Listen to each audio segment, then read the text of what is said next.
ये सब जो हमारी प्रॉब्लम्स है, whether it's related to fear और सक्सेस और ये और वो, ये सारी चीजें, इन सब चीजों का जवाब आज से हजारों साल पहले भगवत गीता के अंदर एक लाइन में क्लियर तरीके से बताया हुआ है। प्रॉब्लम क्या है कि हमको वो लाइन समझ नहीं आ रही। मुझे भी समझ नहीं आई थी जब मैंने पहली बार सुनी थी। वो लाइन क्या है, आप सबको पता होगा कि कर्म किए जा, फल की इच्छा मत कर। जब मैंने पहली बार इसको सुना, मैंने कहा यार कर्म किए जा, फल की इच्छा मत कर, इसका मतलब तो यही हुआ ना कि ये तो बकवास है। क्योंकि आज के टाइम में अगर हम देखें अपने आसपास में, तो इसका एग्जैक्ट ऑपोजिट हो रहा है। सबसे ज्यादा मेहनत कौन कर रहा है? एक रिक्शे वाला कर रहा है कि नहीं? और उसको क्या फल मिल रहा है? कुछ भी नहीं। और ऐसे बहुत सारे लोग हैं जो बहुत मेहनत कर रहे हैं, उनको रिजल्ट कुछ भी नहीं मिल रहा। तो खेल है क्या? खेल क्या है कि हम इसको बारीकी से समझ नहीं पाए। मैं भी समझ नहीं पाया था। फिर जब इसके ऊपर एक एक वर्ड को इसको पकड़ने की कोशिश करी और समझ आया, तब क्लियर होता चला गया कि एग्जैक्टली कर्म करना कैसे है। देखो, कर्म भी सही डायरेक्शन में करना है, तभी रिजल्ट आएगा ना।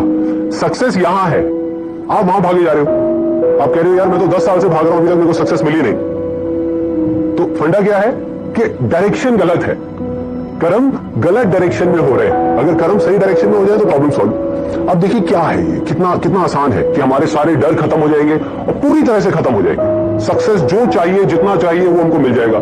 इसका मतलब कुछ लोग क्या निकालते हैं कि कर्म किए जा, फल की इच्छा मत कर, इसका मतलब कि फल नहीं मिलेगा, जबकि ये नहीं है। भगवत गीता में जब भगवान श्री कृष्ण उनको अर्जुन को बोल रहे हैं, तो किस लिए बोल रहे हैं? लड़ाई को हारने के लिए, लड़ाई को जीतने के लिए? लड़ाई को जीतने के लिए, वो भी एक इतना बड़ा युद्ध, उसको जीतने के लिए बोला गया है, ना कि हारने के लिए। तो देखिए किस तरीके से काम करता है। सबसे पहले देखते हैं कर्म क्या है।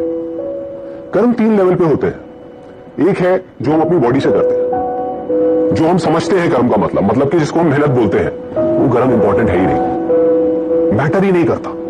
मतलब अगर उसकी इंपॉर्टेंस वाइज अगर आप मुझसे पूछो, out of 100, out of scale of 100, मैं कहूंगा 1% है उसकी इंपॉर्टेंस। क्या बॉडी से क्या कर रहे हो वो मैटर नहीं करता। फॉर एग्जाम्पल, 2 लोग हैं, 2 लोग एक ही काम कर रहे हैं, एक जैसा काम कर रहे हैं बॉडी से, दोनों ही एक आदमी को मार रहे हैं। एक मार रहा है अपने फायदे के लिए, दूसरा मार रहा है किसी और को बचाने के लिए। तो बॉडी के लेवल पे दोनों सेम कर्म कर रहे हैं, लेकिन माइंड के लेवल पे अलग अलग कर रहे हैं। तो दूसरा कर्म का जो स्तर है वो है जो हम बोलते हैं। तीसरा है जो हम सोचते हैं। असली खेल यहां है। जो आदमी सही सोच नहीं सकता, क्या वो सही बोल सकता है? इम्पॉसिबल। जो सही बोल नहीं सकता वो सही करेगा क्या? तो सारे जो कर्मों की बात हो रही है वो यहां हो रही है। और वो कर्म क्या है?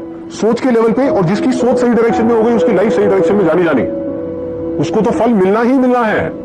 फल के बारे में जो मांग रहा है, सपोजिंगली हाथ ऐसे करके बैठे रहो कि भगवान मुझे फल दे दो, मुझे ये चाहिए, मुझे नंबर चाहिए, मुझे ये चाहिए, मुझे बिजनेस में पैसा चाहिए, मुझे जॉब में प्रमोशन चाहिए, सब कुछ मांगते रहो और कर्म सही डायरेक्शन में करो नहीं, तो क्या होगा? वो मिलेगा ही नहीं कभी भी।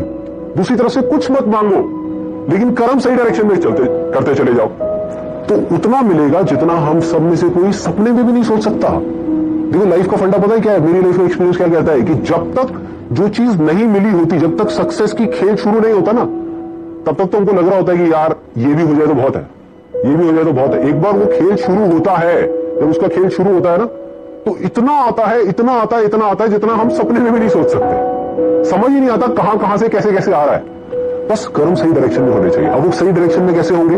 अगर मैं बुद्धि की स्तर की बात करूं, जो उसमें महाभारत में समझाया गया है, 2 जगह है जहां पे आप अपने माइंड को लगा सकते हो।